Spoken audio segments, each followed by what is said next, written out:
कूट रचित ढंग से दस्तावेज के सहारे चुनाव में लिए सफलता, जारी करवाया दो अलग अलग जाति के प्रमाण पत्र। अतरौलिया विकासखंड के लोहरा ग्राम सभा में हुए त्रिस्तरीय पंचायत चुनाव में ग्राम प्रधान पद सामान्य महिला के लिए आरक्षित था। प्रधान पद की प्रत्याशी शिखा पत्नी राजकुमार ने अनुसूचित जाति के माध्यम से पर्चा दाखिल किया था और चुनाव में जीत हासिल की, जिसके संबंध में गांव के ही विनीत पांडे द्वारा जिलाधिकारी, निर्वाचन आयोग, उप जिलाधिकारी बुरहानपुर को प्रार्थना पत्र देकर आरोप लगाया गया है कि शिखा पुत्री रामसेवक प्रजापति अविवाहिता कुम्हार पिछड़ी जाति की हैं, जिसका गांव में ही अनुसूचित जाति के राज कपूर से संबंध है। यह दोनों शादी भी नहीं किए हैं। राज कपूर की शादी 2008 में हो चुकी है, लेकिन इन्होंने कूट रचित ढंग से पहले पिछड़ी जाति का प्रमाण पत्र बनवाया और फिर अनुसूचित जाति का भी प्रमाण पत्र बनवा लिया और इसी के सहारे अपना नामांकन फॉर्म भी दाखिल कर दिया है। एक ही महिला दो जाति कैसे हो सकती है? उप जिलाधिकारी बुरहानपुर अरविंद कुमार सिंह ने बताया कि मामले की जांच की जा रही है।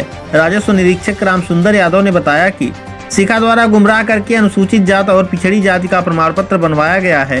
शिखा की मूल जाति पिछड़ी ही है, उनका अनुसूचित जाति प्रमाण पत्र निरस्त करके उनके खिलाफ कानूनी कार्रवाई की जाएगी।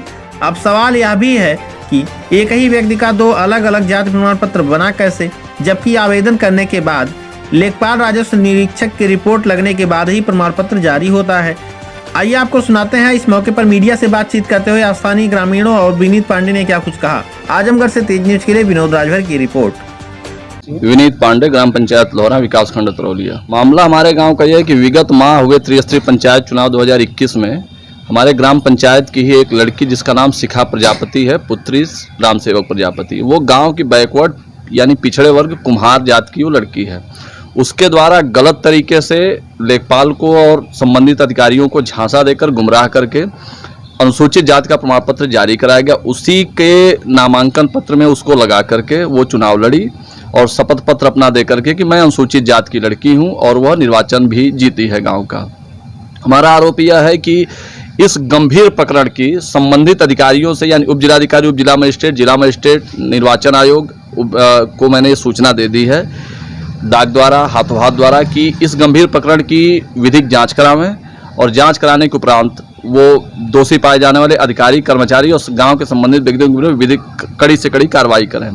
आपको अवगत कराना यह है कि जो लड़की है शिखा प्रजापति, वह गांव के ही एक अनुसूचित जाति के लड़के से उसने अवैधानिक तरीके से विवाह किया हुआ, जो कि पूरी तरह से अमान्य है, क्योंकि राज कपूर जिसकी शादी करीब 15 वर्ष पूर्व एक दूसरी लड़की से हो चुकी है, जिसका एक मामला तलाक का पारिवारिक न्यायालय 2 आजमगढ़ जिले में विचाराधीन है। अभी तक उसका पूरी तरह से तलाक नहीं हुआ है, तो इसकी यह शादी भी पूरी तरह से अवैधानिक है। जिस तरह से आपने प्रार्थना पत्र दिया संबंधित अधिकारी को, क्या आश्वासन मिला, क्या करने के लिए? आश्वासन उप जिलाधिकारी महोदय से आश्वासन यह मिला है कि इस गंभीर प्रकरण की हम नायब तहसीलदार से कानूनगो से हम जांच करवा रहे हैं। जो भी तथ्य सामने आता है उस तथ्य के आधार पर ही हम सख्त से सख्त कार्रवाई करेंगे। और अभी भी कुछ समय पहले जानकारी मिली है लेखपाल के द्वारा कि उनके द्वारा थाना अतरौलिया में तहरीर दे दी गई है कि ये गलत तरीके से हमको झांसे में लेके गुमराह करके अनुसूचित जाति का प्रमाण पत्र जारी करवाया और मैंने उसको जिले स्तर पे कमेटी बनवा के मैंने उसको निरस्त करा दिया है। और उसके बाद इस जालसाजी के आधार पे मैं शिखा के विरुद्ध और इसमें संलिप्त व्यक्ति के विरुद्ध में FIR यानी मुकदमा दर्ज करवा दिया है। हमने ये जानकारी मिली है अभी तक। उत्सव सिंह, हम ग्राम पंचायत लोहरा से हैं। हमारे पिताजी पूर्व प्रधान रणजीत सिंह पूर्व प्रधान रह चुके हैं और हमारे यहाँ से जीत प्राप्त की है शिखा, और वो SC से पर्चा भरी हैं और हैं वो OBC, जिनको हम पूरी तरह से जानते हैं। बचपन से जब से हम उन्हें देख रहे हैं तब से वो OBC के परिवार में रही पली बड़ी हैं और आज वो SC से इलेक्शन लड़के जीत हासिल की हैं और वो प्रधानी पद पे हैं, लेकिन फिर भी उनके खिलाफ कोई कार्रवाई नहीं की गई है। मतलब क्या आप लोगों ने कहाँ पत्र दिया, इसके बारे में बताइए। हमने जिला पे दिया है इसके लिए और यहाँ ब्लॉक पे भी, और कई ऐसे अधिकारियों से भी बात की है जो इससे जुड़े हुए हैं, लेकिन अभी तक कोई कार्रवाई नहीं की गई है।